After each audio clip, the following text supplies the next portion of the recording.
राधे राधे, जय माता की भक्तों।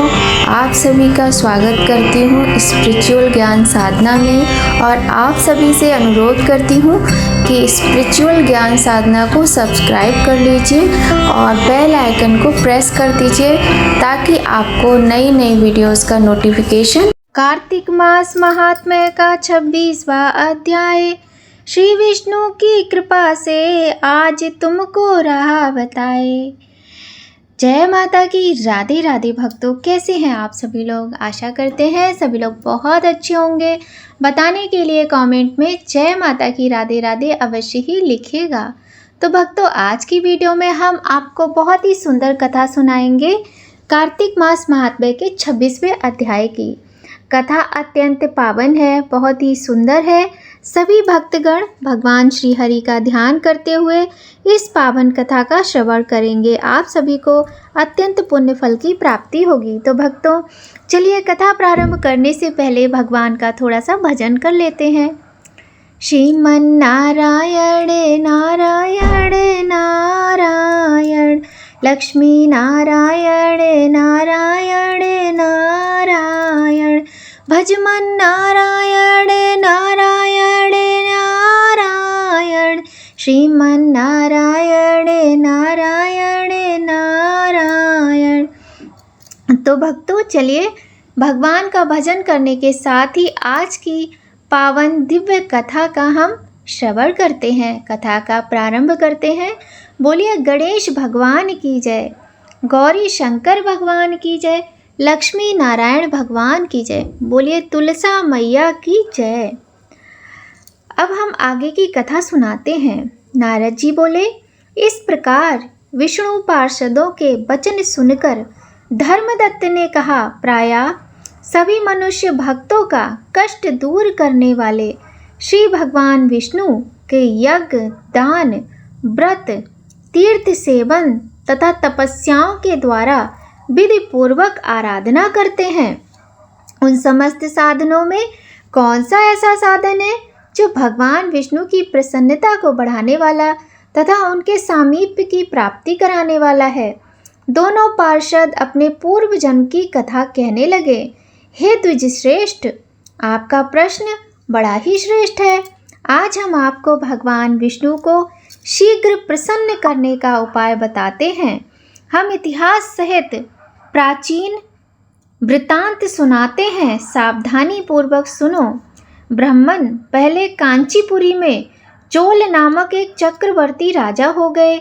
उन्हीं के नाम पर उनके अधीन रहने वाले सभी देश चोल नाम से विख्यात हुए। राजा चोल जब इस भूमंडल का शासन करते थे, उस समय उनके राज्य में कोई भी मनुष्य दरिद्र, दुखी, पाप में मन लगाने वाला अथवा रोगी नहीं था। एक समय की बात है, राजा चोल अनंत शयन नामक तीर्थ में गए, जहाँ जगदीश्वर भगवान विष्णु ने योग निद्रा का आसन लेकर शयन किया था। वहाँ भगवान विष्णु के दिव्य विग्रह की राजा ने विधिपूर्वक पूजा की। दिव्य मणि, मुक्ताफल तथा स्वर्ण के बने हुए सुंदर पुष्पों से पूजन करके साष्टांग प्रणाम किया। प्रणाम करके ज्यों ही बैठे, उसी समय उनकी दृष्टि भगवान के पास आते हुए एक ब्राह्मण पर पड़ी, जो उन्हीं की कांची नगरी के निवासी थे। उनका नाम विष्णुदास था। उन्होंने भगवान की पूजा के लिए अपने हाथ में तुलसी दल और जल ले रखा था। निकट आने पर उन ब्राह्मण ने विष्णु सूक्त का पाठ करते हुए देवादिदेव भगवान को स्नान कराया और तुलसी की मंजरी तथा पत्तों से उनकी विधिवत पूजा की। राजा चोल ने जो पहले रत्नों से भगवान की पूजा की थी, वह सब तुलसी पूजा से ढक गई। यह देखकर राजा कुपित होकर बोले, विष्णुदास, मैंने मणियों तथा स्वर्ण से भगवान की जो पूजा की थी, वह कितनी शोभा पा रही थी। तुमने तुलसी दल चढ़ाकर उसे ढक दिया। बताओ ऐसा क्यों किया। मुझे तो ऐसा जान पड़ता है कि तुम दरिद्र और गंवार हो, भगवान विष्णु की भक्ति को बिल्कुल नहीं जानते। राजा की यह बात सुनकर द्विजश्रेष्ठ विष्णुदास ने कहा, राजन, आपको भक्ति का कुछ भी नहीं पता है। केवल राजलक्ष्मी के कारण आप घमंड कर रहे हैं। बतलाइए तो, आज से पहले आपने कितने वैष्णव व्रतों का पालन किया है?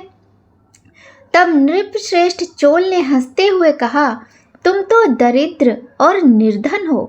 तुम्हारी भगवान विष्णु में भक्ति ही कितनी है। तुमने भगवान विष्णु को संतुष्ट करने वाला कोई भी यज्ञ और दान आदि नहीं किया और न पहले कोई देव मंदिर बनवाया है।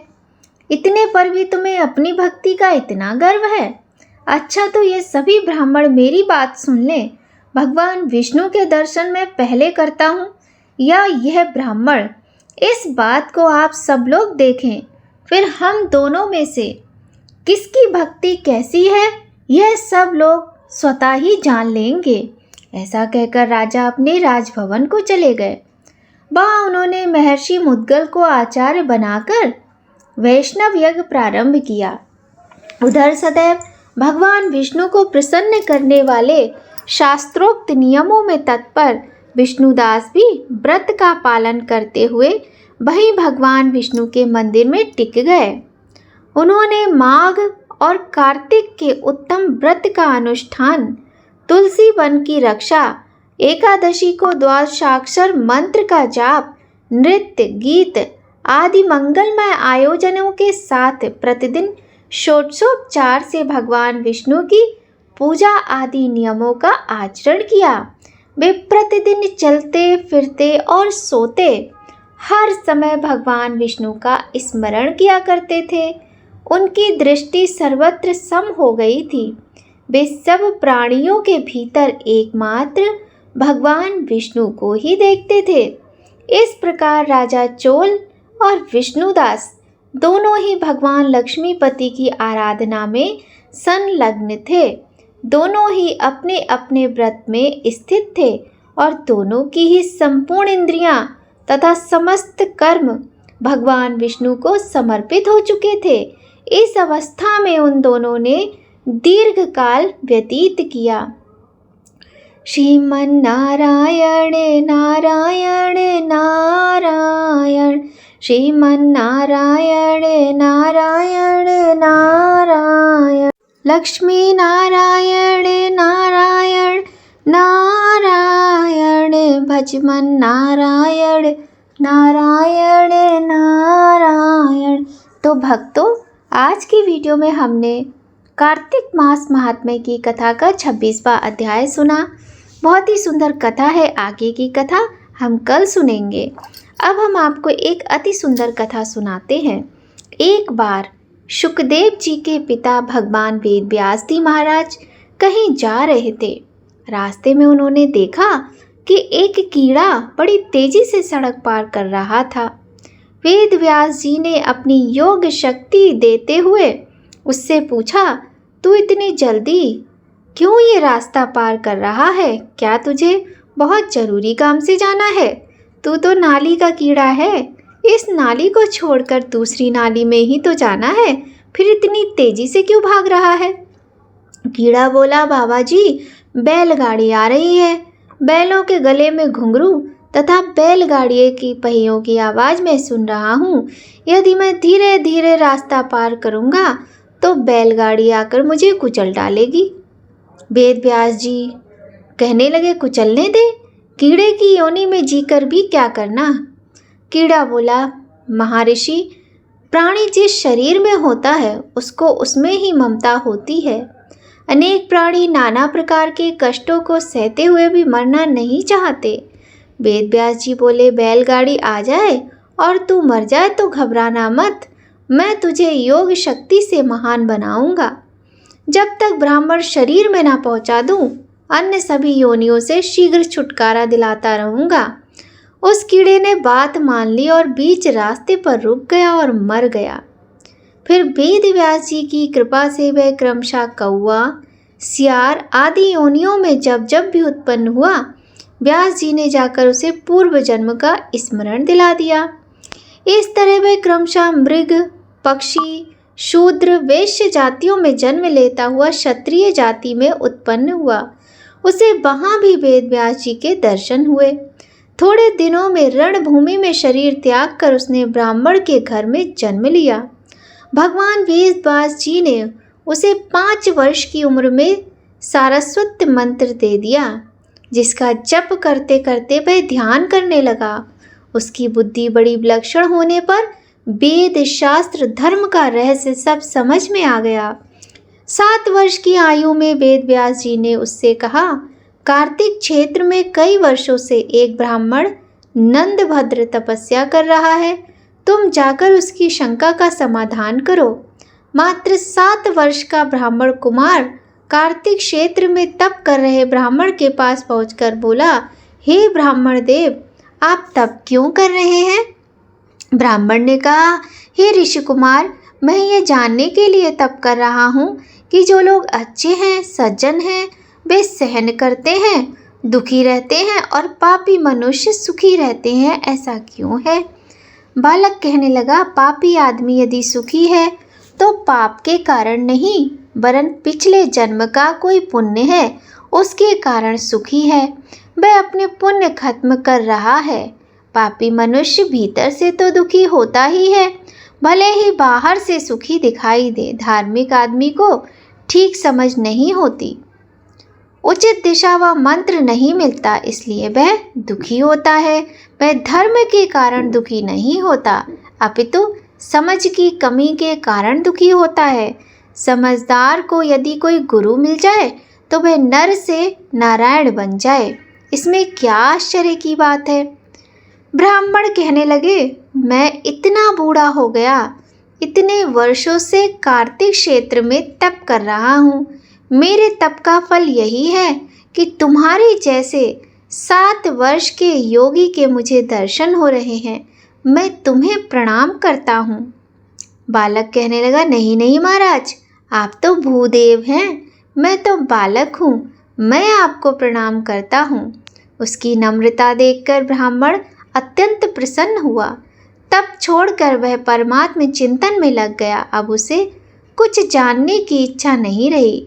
जिससे सबको जाना जाता है, उसी परमात्मा में विश्रांति पाने लग गया। इस प्रकार नंदभद्र ब्राह्मण को उत्तर दे निशंक कर 7 दिनों तक निराहार रहकर वह बालक सूर्य मंत्र का जप करता रहा और वहीं बहुतक तीर्थ में उसने शरीर त्याग दिया।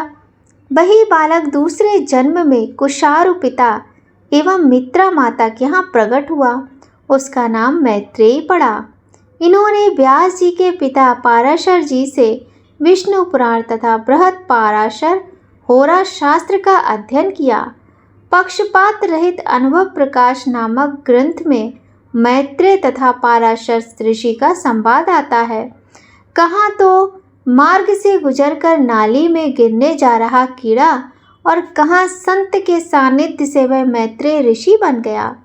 सत्संग की बलिहारी है, इसीलिए तुलसीदास जी कहते हैं, तात स्वर्ग अपवर्ग सुख धैर्य तुला एक अंग, तूल न ताहि सकल मिली जो सुख लब सत्संग। अतः यहाँ एक शंका हो सकती है कि वह कीड़ा ही मैत्रेय ऋषि क्यों नहीं बन गया। अरे भाई, यदि आप पहली कक्षा के विद्यार्थी हो तो आपको एमए में बिठाया जाए तो क्या आप पास हो सकते हो? नहीं ना। तो सारी परीक्षाएं पास करना आवश्यक होता है।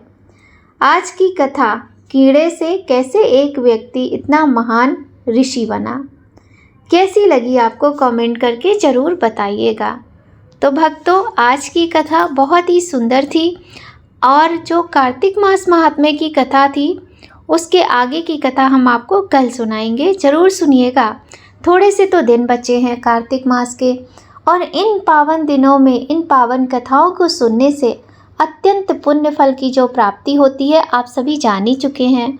तो क्यों ना इस सिलसिले को कभी ख़त्म ना किया जाए और पूरी तरीके से ध्यान मग्न होकर इन कथाओं का श्रवण किया जाए। तो चलिए भक्तों, अब हम आपको राधा कृपा कटाक्ष का पाठ सुनाते हैं। तो भक्तों, ध्यान पूर्वक सुनिएगा। राधा रानी का ये राधा कृपा कटाक्ष बहुत ही सुंदर है, मन को संतुष्टि देने वाला है, ईश्वर का ध्यान कराने वाला है, ईश्वर की प्राप्ति कराने वाला है। भगवान श्री कृष्ण कृपा कटाक्ष और राधा कृपा कटाक्ष दोनों ही अत्यंत सुंदर हैं और मन को अत्यंत प्रसन्नता देने वाले हैं। तो भक्तों चलिए प्रारंभ करते हैं आज की वीडियो में श्री राधा कृपा कटाक्ष स्तोत्र। मुनीन्द्र वृंद वंदिते त्रिलोक शोक हारिणी प्रसन्न वक्त्र पंकजे निकुंज भूविलासिनी ब्रजेंद्र भानुनंदिनी ब्रजेंद्र सुनु संगते कदा करिष्यसि मां कृपा कटाक्ष भाजनम। अशोक वृक्ष वल्लरी वितान मंडपे स्थिते प्रवाले वाले पल्लव प्रभारुडांध्री कोमले वराभय स्फुरत् करे प्रभूत संपदालये कदा करिष्यसि मां कृपा कटाक्ष भाजनम। अनंग रंग मंगल प्रसंग भंगुर्भ्रुवाम सविभ्रमं ससंभ्रमं दृगन्ते वाड़पातने निरन्तरं वशीकृत प्रतीत नंद नंदने कदा करिष्यसि मां कृपा कटाक्ष भाजनम। तडित सुवर्ण चंपक प्रदीप्त गौर विग्रहे मुख प्रभा परास्त कोटि शारदेन्दु मंडले विचित्र चित्त संचरच्च कोर शाबलोचने कदा करिष्यसि मां कृपा कटाक्ष भाजनम। मदोन्मदाति यौवने प्रमोदमान मंडिते प्रियानुराग रंजिते कला विलास पंडिते अनन्य धन्य कुंज राज्य काम केलि कोविदे कदा करिष्यसि मां कृपा कटाक्ष भाजनम। अशेष हाव भाव धीर हीर हार भूषिते प्रभूत शात कुंभ कुंभ कुंभ कुंभ सुस्तनि प्रशस्त मंद हास्य चूर्ण पूर्ण सौख्य सागरे कदा करिष्यसि मां कृपा कटाक्ष भाजनम। मृणाल वाले वल्लरी तरंग रंग दौलते लताग्र लास्य लोल नील लोचनावलोकने लल्लुलन्बिल मनोग मुग्ध मोहिनाश्रते कदा करिष्यसि मां कृपा कटाक्ष भाजनम। सुवर्ण मलि कांचित त्रिरेख कंबुकंठगे त्रिसूत्र मंगली गुरुत्र रत्न दीप्त दीधिते सलोल नील कुंतल प्रसून गुच्छ गुंफिते कदा करिष्यसि मां कृपा कटाक्ष भाजनम। नितंब बिंब लंबवान पुष्प मेखला गुड़े प्रशस्त रत्न किंकिणी कलाप मध्य मंजुले करेंद्र शुंड दंडिका बरहो सौभर गोरुके कदा करिष्यसि मां कृपा कटाक्ष भाजनम। अनेक मंत्र नाद मंजु नूपुरारव स्खलत समाज राज हंस वंशनिक बढ़ाति गौरवे विलोले हेम वल्लरी विडम्ब चारु चक्र में कदा करिष्यसि मां कृपा कटाक्ष भाजनम। अनंत कोटि विष्णु लोक नम्र पद्म जार्चिते हिमाद्रि जाप लोम जा विरिंच जा भर प्रदे अपार रिद्धि सिद्धि दिग्ग सदपदांगुली नखे कदा करिष्यसि मां कृपा कटाक्ष भाजनम। मखेश्वरी क्रियेश्वरी स्वधेश्वरी सुरेश्वरी त्रिवेद भारतीश्वरी प्रमाण शासनेश्वरी रमेश्वरी क्षमेश्वरी प्रमोद कामनेश्वरी ब्रजेश्वरी ब्रजाधिपे श्रीराधिके नमोस्तुते इति ममद्भुतं स्तवं निशम भानुनंदिनी करोतु संततं जनम कृपा कटाक्ष भाजनम। भवेत् दैव संचित त्रिरूप कर्म नाशनम लभेत दा ब्रजेंद्र सुनु मंडल प्रवेश नम्राकायां च शिष्टाम्यां दशम्यां च विशुद्धधि एकादश्यां त्रयोदश्यां या पठेत साधिका सुदीयं यं कामयते कामं तं तमाप्नोति साधिका। राधा कृपा कटाक्षेण भक्ति स्यात् प्रेम लक्षणा उरुदग्ने नाभिदग्ने हृदग्ने कंठदग्ने राधा कुंड जले स्थिता या पठेत साधिका शतं तस्य सर्वार्थ सिद्धि स्याद् वाक्य सामर्थ्य तथा लभेत ऐश्वर्यं च लभेत साद्रा साक्षादृशा पश्यति राधिकां तेन सा तत्क्षणादेव तुष्टा दत्ते महावरम येन पश्यति नेत्राभ्यां तत्प्रियं श्याम सुंदरम नित्यलीला प्रवेशं च ददाति श्रीव्रजाधिपा अतः परतरं प्रार्थ्यं वैष्णवस्य न विद्यते। बोलिए श्री राधा रानी की जय। तो भक्तों आज की वीडियो में हमने बहुत ही सुंदर राधा कृपा कटाक्ष का पाठ सुना। आपको ये पाठ कैसा लगा कमेंट करके ज़रूर बताइएगा, और यदि आप दोबारा सुनना चाहते हैं तो भी बताइएगा।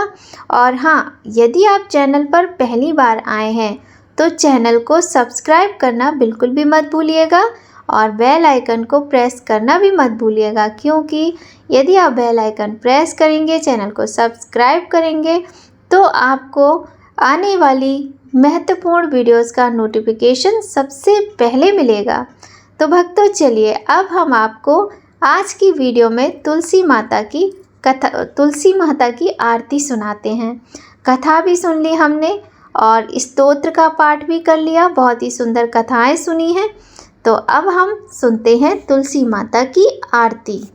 तुलसी महारानी नमो नमो, हरि की पटरानी नमो नमो। धन तुलसी पूरण तप कीनो, शालिग्राम बनी पटरानी। तो नमो नमो तुलसी महारानी, नमो नमो हरि की पटरानी। जाके पत्र मंजरी कोमल, श्रीपति कमल चरण लपटानी। नमो नमो तुलसी महारानी, नमो नमो हरि की पटरानी। कौन से महीने बोई रानी तुलसा, कौन महीने हुई हरियाली। नमो नमो तुलसी महारानी, नमो नमो हरि की पटरानी। नमो नमो तुलसी महारानी, नमो नमो हरि की पटरानी। नमो नमो तुलसी महारानी, नमो नमो हरि की पटरानी। बोले तुलसी माता की जय। तो भक्तों, आज की वीडियो में बस इतना ही। वीडियो आपको कैसी लगी ज़रूर बताइएगा। अगर अच्छी लगी तो लाइक कीजिएगा। फिर आपसे बहुत जल्द मिलते हैं ऐसी ही सुंदर जानकारी कथा के साथ नेक्स्ट वीडियो में। जय माता की भक्तों, राधे राधे।